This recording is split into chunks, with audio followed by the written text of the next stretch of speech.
Hello there.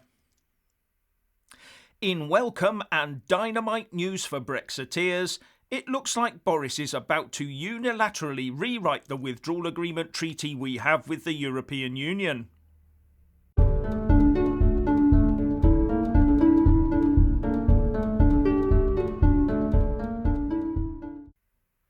Firstly, please subscribe and like this video to give my channel a boost. And I'm always uploading new content, so please do check back daily. And a big thanks to my Patreon and PayPal supporters. Ever since it was first conceived by the Theresa May government and then amended and signed up to by Boris Johnson, there have been severe criticisms of the withdrawal agreement. These criticisms are centred mainly around the Northern Ireland Protocol that effectively splits off the economy of Northern Ireland from the rest of the UK. A sign, it seems, that the UK had agreed that Northern Ireland was the true cost of leaving the bloc, apart from the cost of the £39 billion so-called Brexit divorce bill, of which about £30 billion remains outstanding. Then there's the potential hidden liabilities of tens or even hundreds of billions of pounds if the eurozone hits the skids. So the calls for the withdrawal agreement to be rewritten via the post-Brexit implementation period trade agreement have been clarion. But with a no-deal Brexit now looking favourite, it appears that the UK Prime Minister Boris Johnson is going to unilaterally rewrite the withdrawal agreement using UK legal processes. Cue the Remainer meltdown. And I also see that the phrase Perfidious Albion is trending on Twitter right now.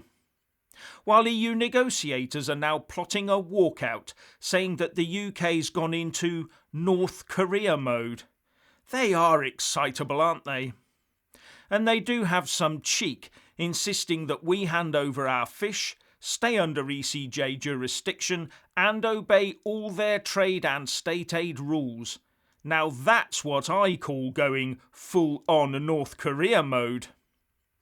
Wonder how long it will be before pundits draw parallels between what Boris is doing and Donald Trump's approach to international trade.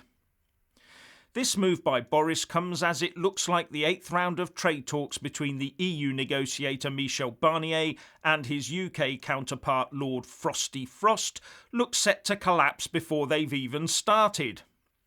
And Michel Barnier has blinked by sweeping aside his own previous deadline of the 31st of October and extending the negotiations into November, or trying to.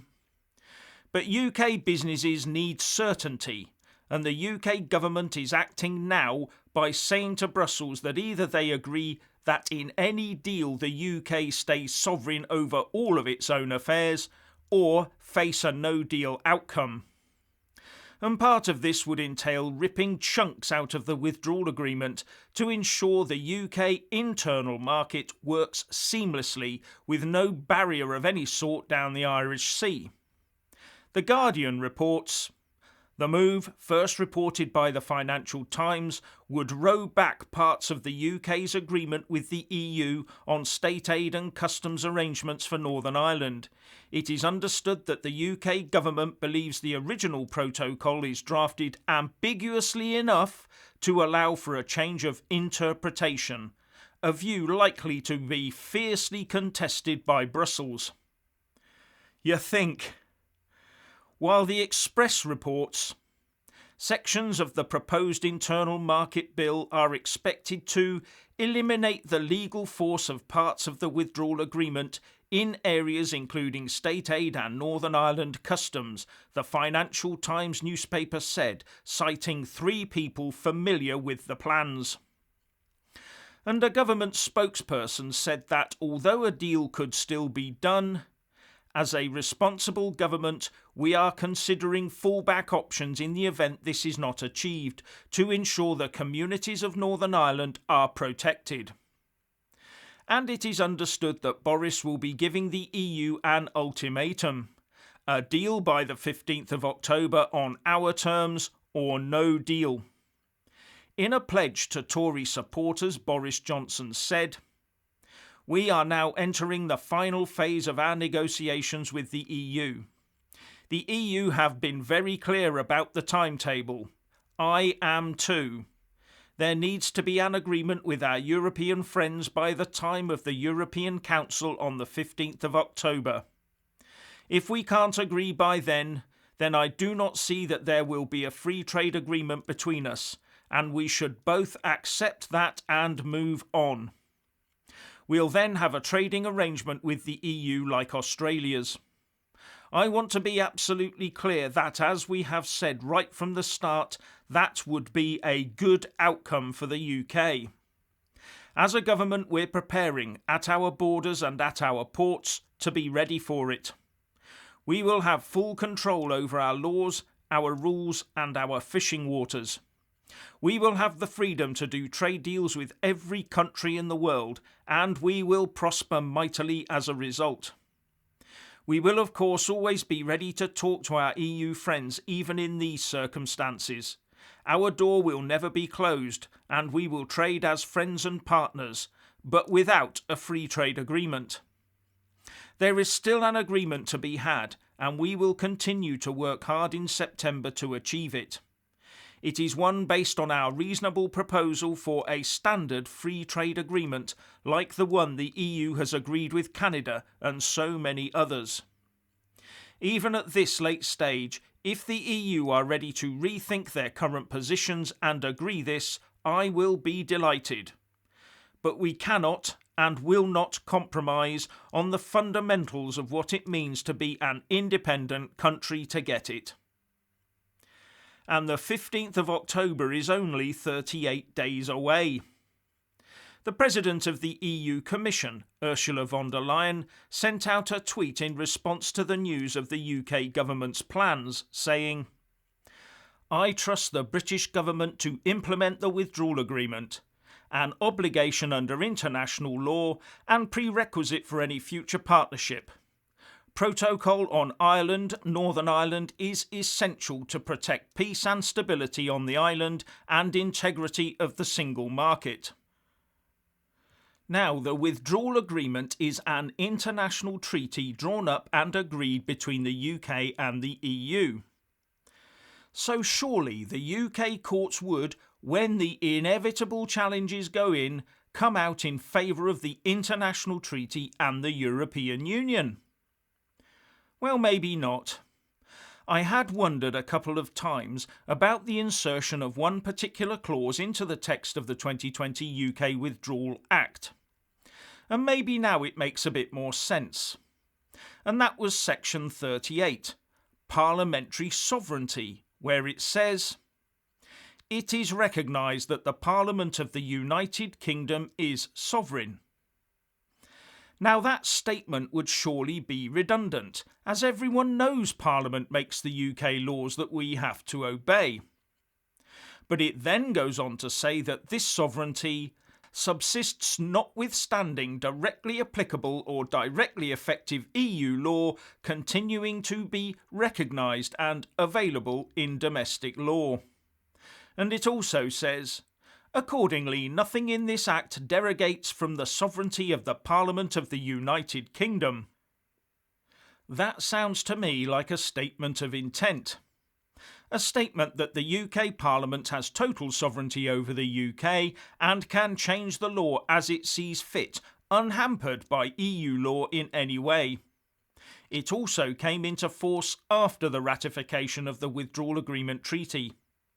Unless I've misread it, of course, because I'm not a lawyer. So what would the Supreme Court judges do when faced with this clear statement, actually an instructive reminder that its Parliament is sovereign? But looking at their past record, I would assume they'll work day and night to figure a way round it. Especially as those judges have become so used to interpreting all UK law so as to slot it into the EU legal system, even if it requires voiding UK laws. So I foresee no difference here. And on hearing this news, I suspect that the Supreme Court in London and the Edinburgh Court of Session, remember them, are both clearing their court timetables and ensuring their premises are 100% COVID compliant to be ready to deal with the legal challenges should Boris's plan be enacted. The UK government, though, says it is just taking a position and that it will not breach any agreements, while some commentators are saying it is a negotiating ploy or a baseless threat. But speaking on BBC Breakfast, the Environment Secretary, Tory MP George Eustace, said, "It's not posturing or a threat. This has been the reality of our position right from the beginning." Anyway, the FT that broke the story says the offending legal instruments will be unveiled as part of the Internal Market Bill due to be published on Wednesday, and also that some of its clauses will set the UK law up in direct opposition to the Withdrawal Agreement. The Guardian said that a government source told it that this was likely to blow up the UK-EU trade negotiations, and the shadow Northern Ireland Secretary, the Labour Party's Louise Haigh, said the Prime Minister was threatening to renege on the UK's legal obligations, as well as, "This would be an act of immense bad faith." You would be forgiven for thinking that Labour was on the side of the EU and agreed with the surrendering of Northern Ireland, wouldn't you? Ah, yes, of course. And on hearing of the Boris plans to upgrade the Irish border protocol, the Irish Foreign Minister Simon Coveney tweeted that this would be a very unwise way to proceed. But the Brexit Party leader Nigel Farage tweeted, "The oven-ready deal last year was not Brexit, and we said so. I am pleased that we are tearing it up." And in a timely reminder, Dan Hannan tweeted out, "Remember that the withdrawal agreement was accompanied by a promise to conclude and indeed implement a free trade deal by the end of 2020. Since then, Brussels has absolutely refused to agree the kind of standard, low-fat trade deal it has with numerous other states." This will all add up to make Wednesday an exciting day, what with the publication of this new bill and Boris facing up to Keir Starmer at the dispatch box for PMQs at midday. We are gearing up for a bit of a frustrating week for our pro-EU lefty brigade, aren't we? But as I've already alluded to, if this new bill does contain those withdrawal agreement busting clauses, then we must expect intense legal challenges.